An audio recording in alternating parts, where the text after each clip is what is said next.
بسم اللہ الرحمن الرحیم۔ السلام علیکم جماعت چہارم کے عزیز طلباء و طالبات، آج ہم نظم ایک پہاڑ اور گلہری کے مشقی سوالات حل کریں گے۔ تو چلیے شروع کرتے ہیں۔ پہلا سوال ہے، ان الفاظ کے معنی سمجھیں اور جملے بنائیں۔ پہلا لفظ ہے بساط۔ بساط کا مطلب ہے طاقت، حیثیت۔ جملہ ہے، میری بساط کے آگے تو کچھ نہیں ہے۔ دوسرا لفظ ہے غرور۔ غرور کا مطلب ہے اکڑ، تکبر۔ اور جملہ ہے، پہاڑ کو خود پر بہت غرور ہے۔ تیسرا لفظ ہے شعور۔ شعور کا مطلب ہے عقل، سمجھ۔ جملہ ہے، انسان کو اپنا شعور استعمال کرنا چاہیے۔ اگلا لفظ ہے آن بان، جس کا مطلب ہے شان و شوکت۔ اس کا جملہ ہے، مجھے اپنی آن بان بہت پیاری ہے۔ پھر ہے حکمت، جس کا مطلب ہے دانائی۔ جملہ ہے، اللہ تعالیٰ نے جو چیز بھی بنائی ہے اس میں کوئی نہ کوئی حکمت ضرور ہے۔ ہنر۔ ہنر، کمال، فن۔ جملہ ہے، کوئی نہ کوئی ہنر ضرور سیکھنا چاہیے۔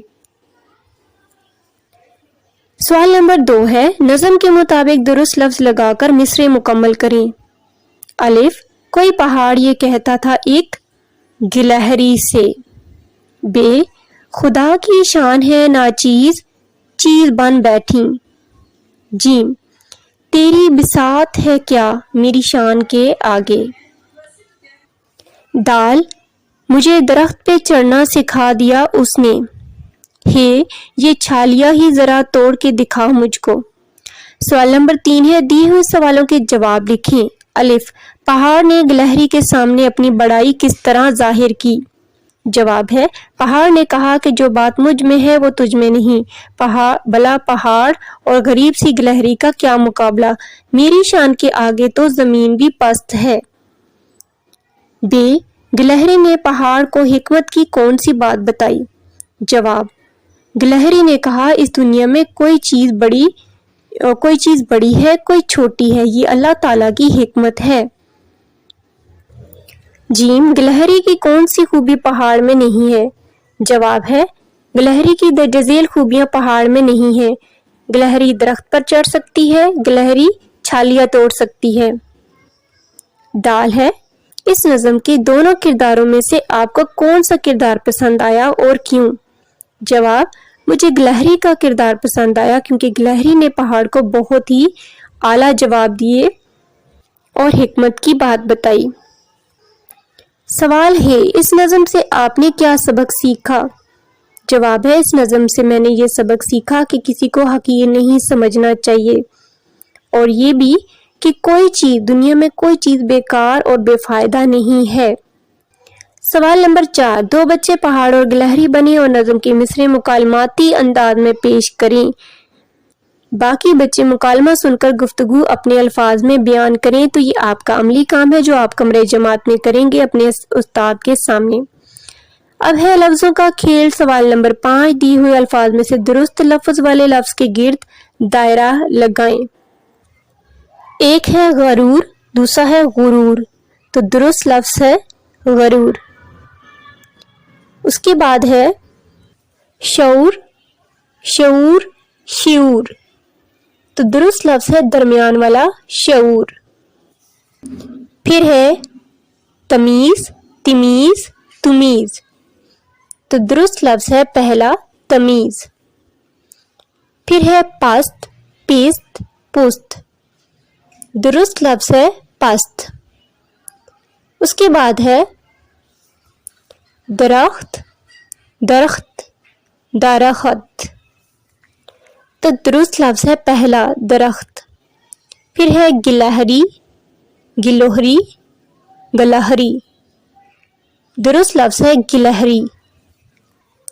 سوال نمبر 6 ہے، پھول کی پتیوں سے ہندسے چن کر لفظی گنتی کے سامنے لکھیں۔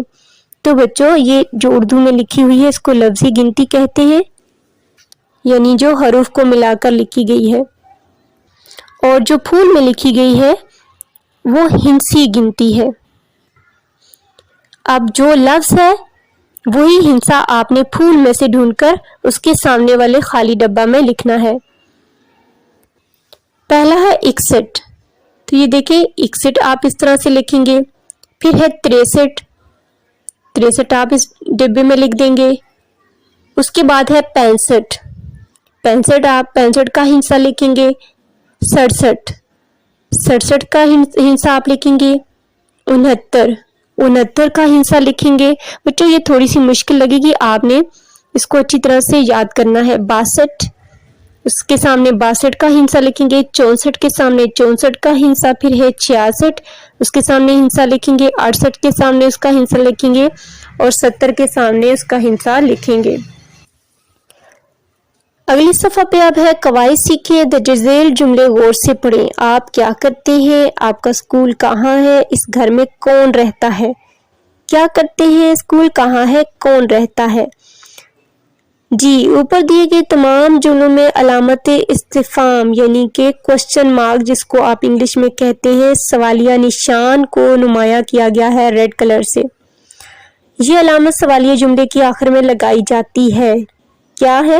اس کو کہتے ہیں علامت استفہام، انگلش میں کہتے ہیں کوسچن مارک۔ اور کہاں پہ اس کا استعمال ہوتا ہے؟ سوالیہ جملے کے آخر میں یہ علامت لگائی جاتی ہے۔ جن جملوں میں کوئی بات یا سوال پوچھا جائے انہیں استفہامیہ جملے کہتے ہیں یعنی کہ سوالیہ جملے کہتے ہیں اور ان کے آخر میں علامت استفہام لگائی جاتی ہے۔ سوال نمبر 7 ہے درج ذیل بیانات کے سوالات بنائیں اور سوالیہ نشان لگائیں۔ جملہ ہے یہ قلم عارفہ کا ہے۔ اس کا سوال کیا ہوگا؟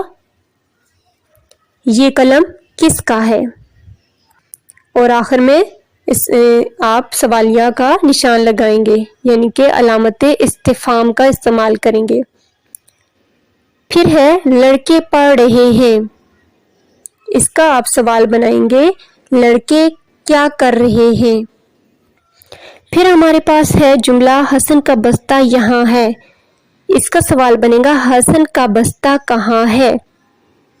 پھر ہے سعدیہ اسکول چلی گئی، اس کا سوالیہ کیا بنے گا سعدیہ کہاں گئی۔ اور ان سارے سوالیہ جملوں کے آخر میں آپ نے علامت استفہام کا استعمال کرنا ہے۔ پھر ہے جمیلہ اسلم کی بہن ہے، اس کا سوالیہ جملہ کیسے ہوگا؟ جمیلہ کس کی بہن ہے اور آخر میں علامت استفہام۔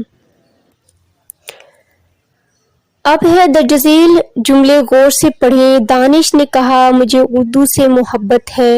عافیہ نے کہا میں ہر تقریب میں اردو میں بات کرتی ہوں، مجھے اردو بولنے پر فخر ہے۔ استاد نے کہا اردو واقعی قابل فخر زبان ہے۔ اب ان جملوں میں دیکھیں علامت واوین کو نمایاں کیا گیا ہے، ٹھیک ہے نا، ریڈ کلر میں جس کو آپ کوما ڈبل کوما یعنی کوٹیشن ڈبل کوٹیشن بھی کہتے ہیں، اس کو اردو میں کہتے ہیں علامت واوین۔ جب کسی کا قول یا بات اسی کے الفاظ میں نقل کی جاتی ہے تو اس قول یا بات کو واوین میں لکھا جاتا ہے۔ جی واوین کا اور بھی استعمال ہے لیکن یہاں پہ ایک استعمال بتایا گیا ہے کہ واوین کا استعمال کہاں کیا جاتا ہے؟ جب کسی کی کوئی بات یا قول اسی کے الفاظ میں نقل کی جائے، ٹھیک ہے، تو وہ واوین کے اندر لکھی جائے گی۔ اگلے صفحہ پہ سوال نمبر 8 ہے درج ذیل جملے غور سے پڑھیں اور مناسب جگہ پر واوین لگائیں۔ استاد نے سکھایا ہمیشہ سچ بولو، ہمیشہ سچ بولو پہ واوین کا آپ استعمال کریں گے۔ پھر عارف نے کہا مجھے بھوک لگی ہے، مجھے بھوک لگی ہے، یہ جملہ آپ واوین میں لکھیں گے۔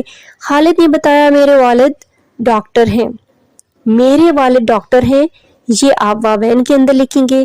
دادا جان نے بتایا ہمیں اپنے وطن کی حفاظت کرنی چاہیے، ہمیں اپنے وطن کی حفاظت کرنی چاہیے، یہ بھی آپ واوین میں لکھیں گے۔ اب ہے پڑھیں سوال نمبر 9، دی ہوئی نظم لے اور آہنگ کے ساتھ پڑھیں اور نتیجہ بتائیں۔ جی نظم ہے ٹہنی پہ کسی شجر کی تنہا بلبل تھا کوئی اداس بیٹھا، کہتا تھا کہ رات سر پہ آئی اڑنے چگنے میں دن گزارا، پہنچوں کس طرح آشیاں تک ہر چیز پہ چھا گیا اندھیرا، سن کر بلبل کی آہوزاری